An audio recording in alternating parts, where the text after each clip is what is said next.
વસ્તુઓ પ્રાપ્ત થતી હોય છે. આદિગુરુ શંકરાચાર્યજી કહે છે, દુર્લભમ ત્રયમેવૈતત દેવાનુગ્રહ હેતુકમ મનુષ્યત્વમ મુમુક્ષુત્વમ મહાપુરુષ સંશ્રય.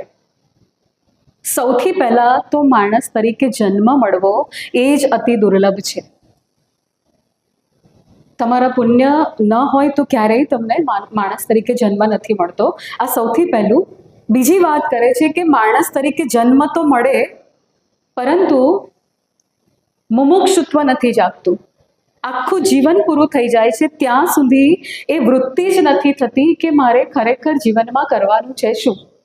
મેં આગળ જે શ્રેય અને પ્રેયની વાત કરી, આપણે સતત પ્રેયની અંદર જ ભટકતા રહીએ છીએ અને જે શાંતિ માટે આપણે ઝંખીએ છીએ શાંતિ મળતી જ નથી. તો બીજું છે મુમુક્ષુત્વ.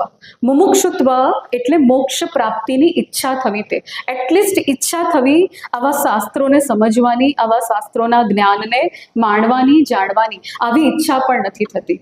આ પણ દુર્લભ છે, શંકરાચાર્યજી કહે છે. અને ત્રીજી વસ્તુ અતિ દુર્લભ એ મહાપુરુષ સંશ્રય.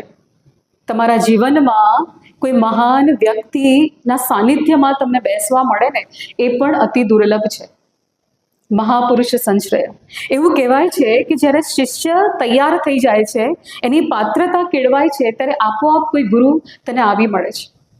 આપણે આ જીવન બીજું તો ન કરી શકીએ, પણ એટલીસ્ટ આપણી અંદર એ ક્વોલિટીઝ ડેવલપ કરીએ, એ પાત્રતા કેળવીએ, જેથી કરીને આપણને આ જ્ઞાન આપનાર કોઈ તત્વવેત્તા પુરુષ આપણા જીવનમાં આવે, આપણે એમના સાનિધ્યમાં આવીએ. અને